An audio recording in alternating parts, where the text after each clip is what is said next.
front end's lifted off the ground, and the car starts to skate. So consequently, what you do is you open up the back of this, it relieves the back pressure on that, and it was legal at the time. It relieves the back pressure on that, consequently the air dumps in and goes out the top of the door. Hi guys, welcome to Car Kings. Today I'm going to interview John Marconi. That is a real numbers matching 350 Shelby. That's serial number 544. And the motor inside is the original matching numbers. It's a hot rod, it's no longer a 289. I think it's about punched out to a 302, which is not much difference. Probably makes about 20 horse more. But the big picture here is this is a car we ran for years, had a ball doing it. This is a lot of car. It's basically, it doesn't do anything real well. It's what they call a pitch and catch car. So like a Cobra or anything else, they don't like to steer real well. They don't like to stop real well because you have to use, when you're running the series, the Trans Am series, you had to run the original pickup points for all the suspension. You had to run original brake size. You could change pads and everything else, but the rotors and everything else had to stay the same. This was during the days of win on Sunday, sell on Monday. So with the, you're running against these cars and in the later cars, like my 69 Boss 302 over there, it's 65. But when Trans Am got into like the 68, 69s, and the 70, you would be running against the Cudas, you'd be running against the AMX Javelins, you'd be running against the Camaros, and you'd have the Ford Mustangs, or which are little 289, or actually they were 302s. You had to be running, so they run the 302 and the 305. So the Chevys and stuff were within a couple of cubes of each other. So that was where you're banging wheels, and it was going back to win on Sunday, sell on Monday. So all the dealerships, everybody said, I want that car, and they would go buy that car thinking they were a hot rod and racer. But that's how they used to market the hell out of them. But this car we ran all over the place, and we rarely got beat in it. It was a fast car, a lot of fun. We did a lot of work to it. Little 289 in it. It ran a standard 4-speed, straight. It's got straight 3-inch pipes coming out the right-hand side. I mean, it's all business. When you fire it up, you know it's fired.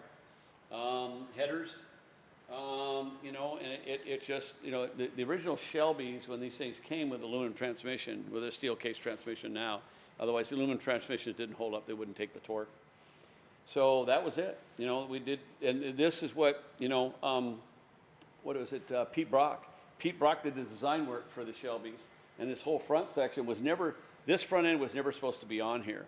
It was a different front end. Aerodynamically, it's a real bad front end because you take a look at the way it sweeps down. You see our air ducts in the front that go to the brakes.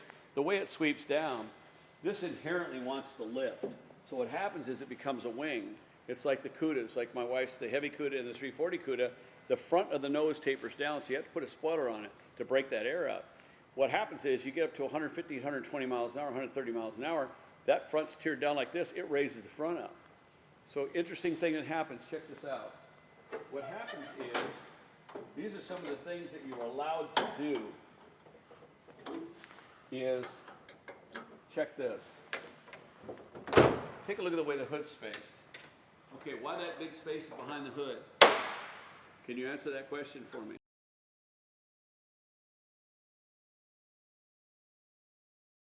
I have no clue. No. Okay. It's strictly aerodynamic. Okay. Now, picture this. You're at a $1.50. 130 to 150, 155 miles an hour. You got all this air coming in here. Where's the air Push go? it over the car. Okay, let's say that hood is sealed up and closed. The air hits the firewall, and what does it do? It goes down. It's the only place it can escape. That air going down, what does it do? Creates lift. So the combination of this bill pointed up, that aerodynamics of the firewall, when the air hits it, it drives that air down. Plus, it creates a high pressure zone here. It does not allow the air to go through the radiator, over the motor and back, and dump the air out the back. So if you seal up the back end of that, that's what you have. You have not only high pressure zone, you got lift going on here, and you got more lift hitting that firewall and driving it down into the ground, so the front end's lifting off the ground, and the car starts to skate. So consequently, what you do is you open up the back of this, it relieves the back pressure on that, and it was legal at the time. It relieves the back pressure on that. Consequently, the air dumps in and goes out the top of the door. Here's the problem with it. You're inside the car. You got 210, 215 degree water temperature, plus the headers, plus everything else. And the headers are at 1,200 degrees, 1,500 degrees, no, not 1,500, probably 900 to 1,200 degrees. Okay. All right? Okay. So where's that hot air go? It's blowing right, in the cab. It goes out around the window into the inside of the car. So you're a post-toasty. John Marconi and the Marconi Foundation for Children. If you want to learn more about how you can help his foundation and make a donation, please check out the link below, and we hope to see you on the next episode of the Car Kings.